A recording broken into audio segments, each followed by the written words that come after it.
नहमदुहु व नुसल्ली व नुसल्लिम अला रसूलिहिल करीम अम्मा बाद फ़अऊज़ु बिल्लाहि मिनश शैतानिर रजीम बिस्मिल्लाहिर रहमानिर रहीम। या अय्युहल्लज़ीना आमनू कुतिबा अलैकुमुस सियामु कामा कुतिबा अलल्लज़ीना मिन क़ब्लिकुम लअल्लकुम तत्तक़ून। सदक़ल्लाहु मौलाना अज़ीम व सदक़ रसूलुहुन नबियुल उम्मियुल करीम व नहनु अला ज़ालिका लमिनश शाहिदीन व शाकिरीन वल्हम्दुलिल्लाहि रब्बिल आलमीन। अल्लाहु रब्बु मुहम्मदिन सल्लल्लाहु अलैहि वसल्लम नहनु इबादु मुहम्मदिन सल्लल्लाहु अलैहि वसल्लम।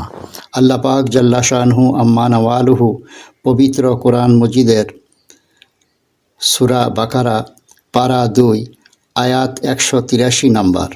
আল্লাহ পাক জাল্লা শানহু আম্মা নওয়ালুহু ইরশাদ করেন, হে ঈমানদারগণ, তোমাদের উপর রোজা ফরজ করা হয়েছে যেমন পূর্ববর্তীদের উপর ফরজ করা হয়েছিল, যাতে তোমাদের ফরেজগারি অর্জিত হয়।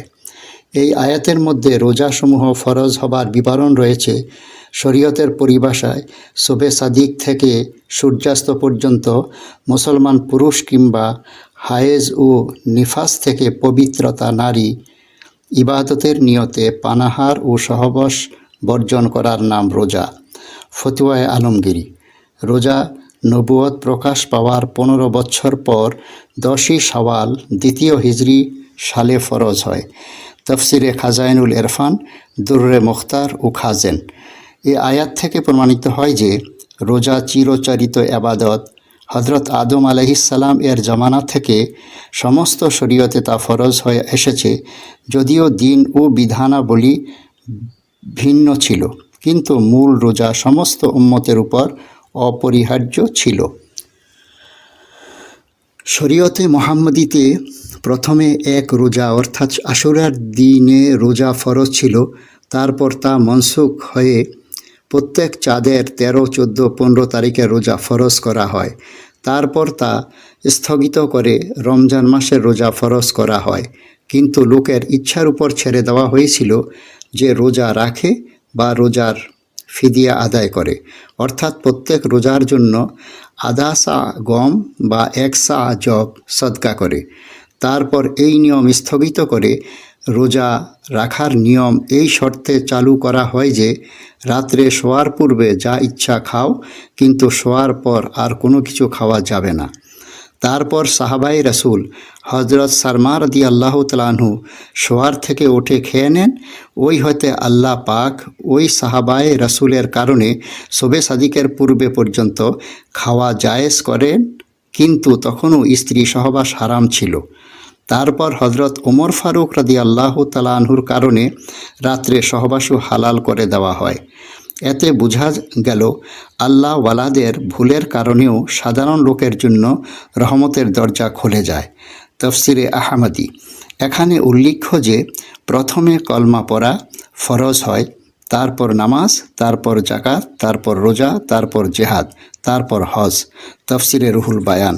তফসিরে কবিরু আহমদীতে আছে, হজরত আদম আলাইহিসসালাম হইতে হজরত ঈসা আলাইহিসসালাম পর্যন্ত সমস্ত উম্মতের উপর রোজা ফরজ ছিল, যেমন হজরত আদম আলাইহিসসালামের উপর প্রত্যেক চাঁদের 13, 14, 15 তারিখের রোজা, হজরত মুসা আলাইহিসসালাম এর গোত্রের উপর আশুরার রোজা ফরজ ছিল।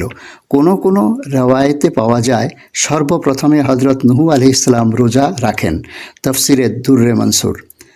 তফসিরে কবিরের মধ্যে আছে, হজরত ঈসা আলাইহিসসালামের উম্মতের উপর মাহে রমজানের রোজা ফরজ ছিল, যেহেতু চাঁদের মাস সব মৌসুমে ঘুরে এবং গরমের মৌসুমে তাদের কষ্ট হতো, তাই তারা চাঁদের মাসের পরিবর্তে তারা শামসি মাসে ভালো মৌসুমে রোজা রাখার প্রথা চালু করে।